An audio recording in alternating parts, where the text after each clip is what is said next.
తెలుగు రాష్ట్రాల్లో అతిపెద్ద lift manufacturer lifts ట్రై.com dealership కూడా ఇవ్వబడును. నమస్కారం అలగారి రవీంద్రనాథ్ గారు. నమస్తే అండి శ్రీ గారు. సైఫ్ అలీ ఖాన్ అటాక్ ఇన్సిడెంట్ కి సంబంధించి మనం రోజుకు ఒక ట్విస్ట్ అయితే చూస్తూ ఉన్నాం. అందులో భాగంగానే ఇన్వెస్టిగేషన్ చేసే ప్రాసెస్ లో ఫింగర్ టిప్స్ మిస్ మ్యాచ్ అయ్యాయని, అలాగే దాంతో పాటు ఒక్కరు కాదు ఇందులో ఒక్కరికంటే ఎక్కువ మంది ఇన్వాల్వ్మెంట్ ఉంది అని మనం వింటూ ఉన్నాం. దీనికి సంబంధించిన అప్డేట్స్ ఏంటి సార్? సైఫ్ అలీ ఖాన్ గారి ఇష్యూ సంబంధించి ఏదైతే ఉందో రోజుకు ఒక కొత్త అప్డేట్ అయితే వస్తుంది. అవును, మనం కొన్ని వీడియోస్ కూడా చేసాం ఆల్రెడీ.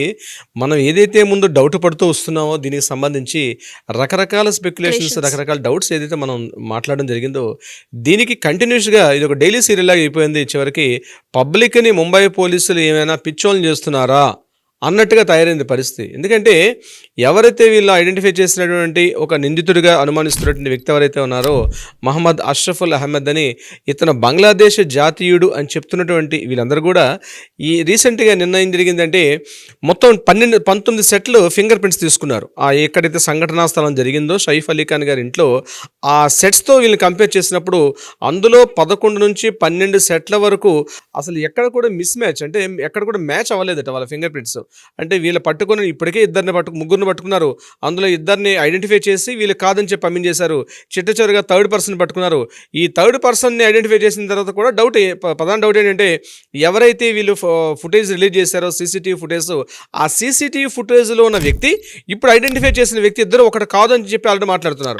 సరే, అది పక్కన పెడదాం కాసేపు. ఇప్పుడు రీసెంట్గా వచ్చిన అప్డేట్ ఏంటంటే ఏదైతే వేలి ముద్రలు ఉన్నాయో ఆ వేలి ముద్రలు ఫింగర్ ప్రింట్స్ అంటాం, ఆ ఫింగర్ ప్రింట్స్ని ఫోరెన్సిక్ వాళ్ళు తీసుకొని ఆ ఫింగర్ ప్రింట్స్ ఏవైతే ఉన్నాయో రీసెంట్గా ఇప్పుడు మనకి రీసెంట్గా వచ్చిన అప్డేట్ ఏంటంటే అందులో వీళ్ళు మొత్తం 19 సెట్లు తీసుకున్నారు.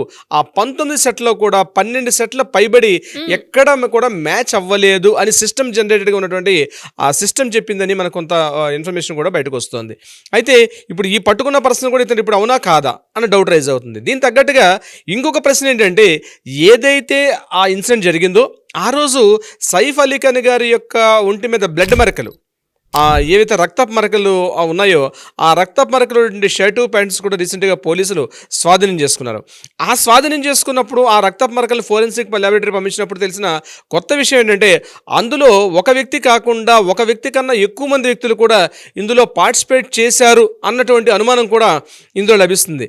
అతను యాక్చువల్గా కాల్స్ లిస్ట్ చూసేటప్పటికి జహాంగీర్ అనే పేరు తెలుస్తుంది. కాల్స్ లిస్ట్ చూసేటప్పటికి అంటే ఈ జహాంగీర్ ఎవరు? ఇప్పుడు సైఫ్ అలీ ఖాన్ యొక్క అబ్బాయి ఉన్నాడు జహాంగీర్, అతను కాదు జహాంగీర్, ఇతను ఇంకొక జహాంగీర్ అలీ ఖాన్.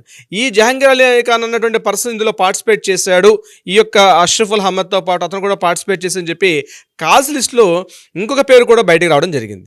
ఇప్పుడు ఈ యొక్క ట్విస్ట్ ఏంటంటే ఇతను కలిసి ఇప్పుడు ఎవరైతే అహ్మద్ అని చెప్తుంటే ఈ పర్సను, అదేవిధంగా ఇప్పుడు ఎవరైతే కాల్స్ లిస్ట్లో ఉన్నటువంటి పర్సను, వీళ్ళిద్దరూ కలిసి అటాక్ చేశారా అని కూడా కొత్త అనుమానాన్ని ముంబై పోలీసులు వ్యక్తపరుస్తున్నారు. ఏదేమైనప్పుడు కూడా ఫోరెన్సిక్లో ఆ బ్లడ్ శాంపిల్స్, అదేవిధంగా ఇంకొక ఇంపార్టెంట్ పాయింట్ ఏంటంటే ఏదైతే వాడబడినటువంటి ఆయుధం ఏదైతే ఉందో, ఏ వెపన్ అయితే ఉందో, ఆ కత్తి అయితే ఏదైతే ఉందో ఇప్పటిదాకా ఆ ఆయుధాన్ని వీళ్ళు ఐడెంటిఫై చేస్తే ఈ క్షణం మనం ఇప్పుడు వీడియో చేస్తున్న వరకు కూడా దానికి స్వాధీనం చేసుకోలేదు.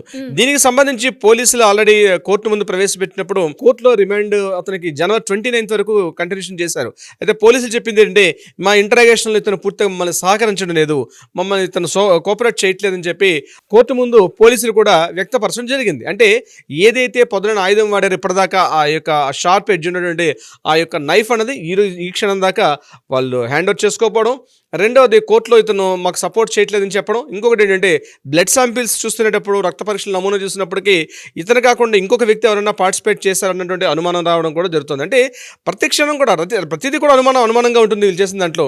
అంటే ఇప్పుడు మన కన్ఫర్మేషన్ ఏమొచ్చిందంటే ఈ ఒక్క పర్సనే కాదు, ఇతనితో పాటు గ్రూప్ ఆఫ్ పర్సన్స్ మరికొంతమంది కూడా ఇందులో పార్టిసిపేట్ చేశారు అని కూడా ఇన్ఫర్మేషన్ పోలీసులే తెలియపరుస్తున్నారు. దాని మీద సంబంధించిన ఇన్ఫర్మేషన్ కూడా పూర్తిగా కూపీలాగుతున్నారు. అసలు కేవలం ₹1 కోటి అమౌంట్ కోసం అని చెప్పి ఒక సెలబ్రిటీ ఇలాంటి వ్యక్తి ఇంటికి ఎందుకు వెళ్తాడు? ఒక కామన్ మ్యాన్, ఒక మామూలు అగంతకుడు ఎందుకు వెళ్తాడు? ఆ ₹1 అది కూడా ఫస్ట్ ఫ్లోర్ కూడా కాదు, ఎక్కడో 11th ఫ్లోర్లో పూర్తి కట్టుదిట్టు ఉన్నటువంటి ఇటువంటి ప్రదేశంలో ఒక వ్యక్తి వచ్చి దీన్ని పూర్తిగా ఇట్లా చేశాడని చెప్తే నమ్మశక్యంగా మీడియాలో వస్తున్న వార్తా కథనం ఎక్కడ కూడా నమ్మశక్యంగా అయితే మనకి ఎక్కడ అనిపించట్లేదు. ముంబై యొక్క పోలీసుల యొక్క ప్రవర్తన ఏదైతే ఉందో ప్రతిక్షణం కూడా అనుమానాస్పదంగా అయితే ఉంది. ఇంకొక ఇంపార్టెంట్ పాయింట్ నేను మీకు చెప్పే ప్రయత్నం చేస్తానండి. ఈ బంగ్లాదేశ్ జాతీయుడు ఎవరైతే ఉన్నారో ఇతను వీళ్ళ ఫాదర్ కూడా చెప్తూ పోలీసులు చేసినట్టు ఆ పర్సన్ మా అబ్బాయి ఇద్దరు ఒకటి కాదు, పోలీసులు కావాలని చెప్పి ఇందులో ఇరికించారు మా వాడు already is very clean chit. మా అబ్బాయి రీసెంట్గా కలకత్తా వెస్ట్ బెంగాల్ ఎప్పుడైతే మాకు బెంగాల్ వచ్చి రాజకీయ పరిస్థితులు కాస్త ఇబ్బందులు అయ్యి మా ఇల్లు గడవలేని పరిస్థితి ఉన్నప్పుడు మా అబ్బాయి వెస్ట్ బెంగాల్ వెళ్ళడం జరిగింది. వెస్ట్ బెంగాల్లో ఒక హోటల్లో జాబ్ చేస్తున్నాడు. కానీ అంతకన్నా ఎక్కువ శాలరీ వస్తున్న ఉద్దేశంతో ముంబై రావడం జరిగింది. ముంబైలో ఆ బాంద్రా ప్రాంతంలో ఉండడం జరిగింది. ఆయన వేరే హోటల్లో పనిచేస్తున్నాడు.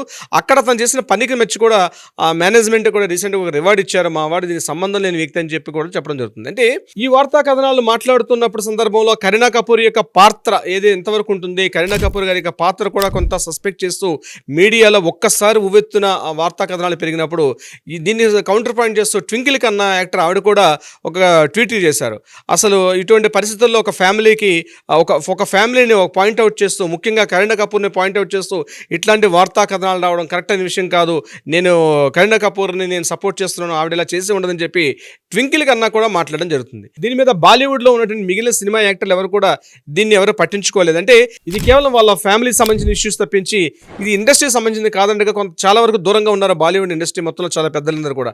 అయినప్పటికీ కూడా ట్వింకిల్ కన్నా గారి యొక్క ట్వీట్ ఏదైతే మార్నింగ్ చేశారో దీని మీద కొంత చర్చనీయాంశం అవుతుంది. ఎందుకంటే ఇప్పుడే రెస్పాండ్ అవుతున్నారు. అంటే కరీనా కపూర్ని సపోర్ట్ చేస్తూ ట్వింకిల్ కన్నా గారు మాట్లాడంటే అది కూడా వార్తా కథనాలు బాగా వచ్చేసాయి పూర్తిగా. ముఖ్యంగా కరీనా కపూర్ యొక్క పాత్ర ఇందులో ఉంటుంది. ఎందుకంటే ఆవిడ ఆ క్షణంలో లేదు, అక్కడ ఉందని, ఏదైతే సంఘటన జరిగిందో ఆ సంఘటన జరిగిన ప్రదేశంలో ఉన్నారని చెప్పి, ఆ సంఘటన ప్రదేశంలో ఆవిడ లేరని చెప్తూ, ఇది కాకుండా ప్రాపర్టీ నిమిత్తం అని చెప్తే రకరకాల స్పెక్యులేషన్స్కి ఆవిడ గురయ్యారు కరీనా కపూర్ గారు. ఏదేమైనప్పటికీ కూడా ఫైనల్గా మనం చెప్పేది ఏంటంటే ఎవరైతే ఈ నిందితుడిని పట్టుకున్నాడో మిస్ మ్యాచ్ అవ్వడం, అదేవిధంగా అతను కంటిన్యూగా నేను కాదు, నన్ను ఇందులో ఫ్రేమింగ్ చేశారు, దీనికి సంబంధించిన కేసులో నన్ను ఇరికించారని చెప్పి అతను చెప్తూ మాట్లాడడం, అంటే ముంబై పోలీసులు ఏమైనా అత్యుత్సాహంతో ఈ కేసుని ఏదైనా క్లోజ్ చేద్దాం ఉద్దేశంతో ఎవరో ఒక అనామకుడిని పట్టుకొచ్చి ఇందులో ఇరికించే ప్రయత్నం చేస్తున్నారని చెప్పి చాలా వరకు నేషనల్ మీడియా నుంచి, ముఖ్యంగా మరాఠా మీడియా కూడా మొత్తం చెప్తున్నారంటే ఇందులో ముంబై పోలీసులకు అత్యుత్సాహంతో ఈ కేసును తొందరగా ముగించేద్దామని చూస్తున్నారు. ఎందుకంటే ఇది ఒక ప్రైవేట్ మ్యాటర్. ఇది ప్రైవేట్ మ్యాటర్లోనే సైఫ్ అలీ ఖాన్ గారు వాళ్ళ ఫ్యామిలీ ఇష్యూలో తెలియనటువంటి ఏదో సంఘటన జరిగింది, ఏదో తెలియనటువంటి ఒక గ్యాప్ అక్కడ ఉంది. ఆ గ్యాప్ అని మాత్రం అది ఇప్పటికి కూడా ముంబై పోలీసులు రకరకాల ప్రయత్నాలతో దాన్ని ఏదో కప్పిపెట్టే ప్రయత్నం చేస్తున్నారు తప్పించి అసలు విషయాలు వెలుగులోకి రానివ్వకుండా దాన్ని క్లోజ్ చేస్తున్న విషయం నిన్న అతను నిందితుడు కోర్టులో మాట్లాడినప్పుడు ఆ మాటల్లో మనకు వ్యక్తం అవుతుంది. సిరి గారు ట్రూ సార్. అండ్ మీరు చెప్తున్నట్టు రకరకాల స్పెక్యులేషన్స్ అండ్ రోజుకు ఒక ట్విస్ట్ అయితే మనం ఈ కేసులో చూస్తూ ఉన్నాం. అండ్ దీనికి సంబంధించి ఇంకా లేటెస్ట్ అప్డేట్స్ ఏ వచ్చినా కూడా మనం వీడియో చేసే ప్రయత్నం చేద్దాం. Thank you sir. Thank you so much. Thank you so much అండి సిరి గారు. Thank you so much.